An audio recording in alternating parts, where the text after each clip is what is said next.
ఓం నమో నారాయణాయ. ఓం నమశివాయ. శ్రీ మాత్రే నమః. వైధవ్యంతో ఉన్న స్త్రీలు శుభకార్యాలకు పనికిరారా? వైధవ్య ప్రాప్తి అనేటువంటిది స్త్రీలకు వాళ్ళు చేసుకున్నటువంటి పూర్వజన్మ సుకృతం వలన జరిగేటువంటిది. అందుకే ప్రతి స్త్రీ కోరుతుంది సౌభాగ్యం కావాలి అని చెప్పేసి, సౌభాగ్యంతో వెళ్ళిపోవాలి అంటుంది. మంగళగౌరి వ్రతాల దగ్గర నుంచి స్త్రీలు నోములు నోముకునేది సౌభాగ్య కామేశ్వరీ దేవి యొక్క దివ్యవంతమైన అనుగ్రహ కరుణాకటాక్ష వీక్షణాల కోసం. వైధవ్యం లేకుండా ముత్తైదువుగా మరణించడం అనేది జన్మసుకృత పుణ్యమే అయినప్పటికీ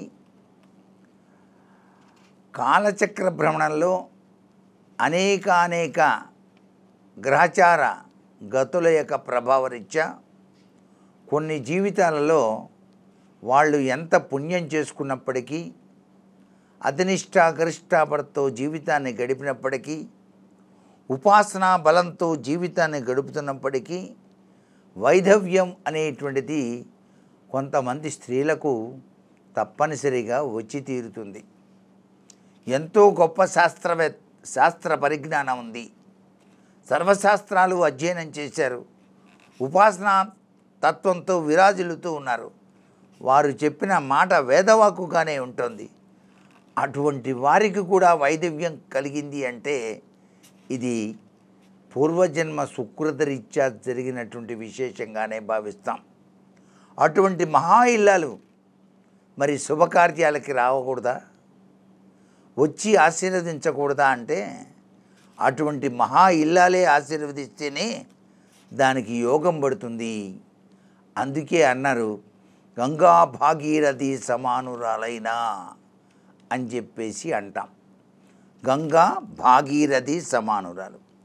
గంగ ఎంత పవిత్రవంతమైంది, అంత పవిత్రవంతమైనది ఆమె అని అర్థం అక్కడ. అందుకని వైధవ్యం కలిగిన స్త్రీలను తప్పుగా భావించి పక్కన పెట్టకూడదు.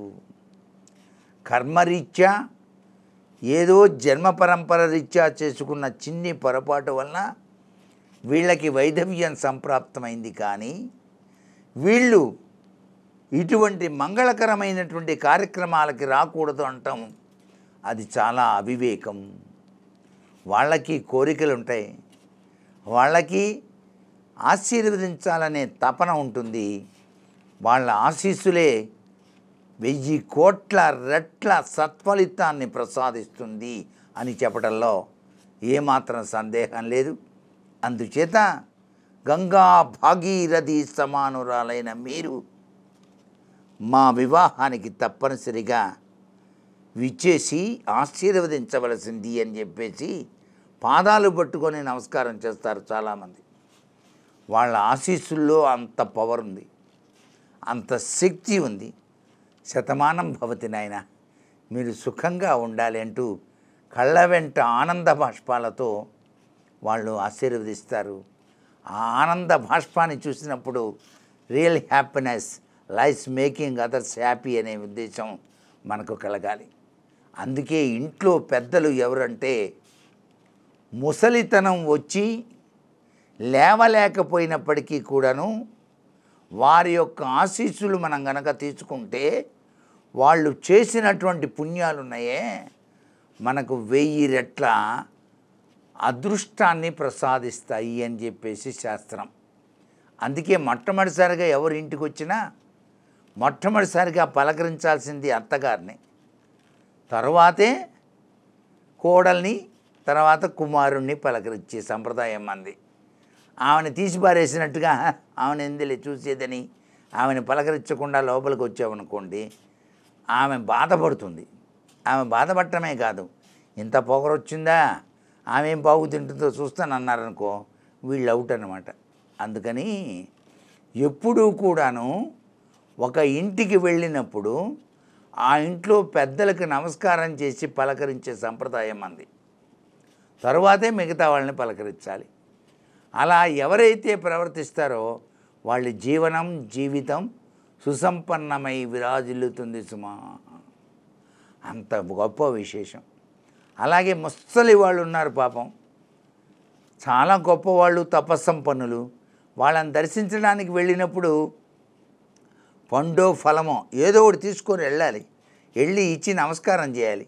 వాళ్ళు వైధవ్యంతో బాధపడినా సరే, వాళ్ళకి వైధవ్యం సంప్రాప్తించినా సరే, వాళ్ళని దైవతా సమానురాలుగా భావిస్తూ నమస్కారం చేసి వాళ్ళ ఆశీస్సులు పొందితే చెప్పలేనంత అభివృద్ధి కలిగి తీరుతుందండి.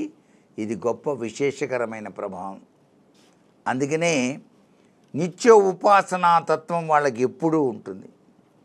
ఉపాసనలో వాళ్ళు లయమైపోతూ ఉంటారు. వాళ్ళకి ఏ బాధ్యతలు లేవుగా. ఏదో కొడుకున్నాడు చూస్తాడు, ఏదో కోడలు ఉంది చూస్తూ ఉంది, మనవాళ్ళు మనవరాళ్ళు ఉన్నారు వస్తారు పలకరిస్తారు. ఎప్పుడు ఆ భావన అంతా కూడా దైవచింతనతోనే ఉంటుంది. కాబట్టి వాళ్ళకి తెలియని అతీంద్ర శక్తి ఉంటుంది. ఆ శక్తిని గ్రహించి నమస్కారం చేసినప్పుడే మనకు కూడా పుణ్యం వస్తుంది. అందుచేత ఇక్కడ భర్త లేని ఇల్లాలిని తక్కువగా భావించరాదు. వైధవ్య స్త్రీ అంటే గంగా భాగీరథి సమానురాలుగా భావించినప్పుడే మీకు అదృష్టం కలిసి వస్తుంది సుమా. ఇది సత్యం, తథ్యం, సత్యం.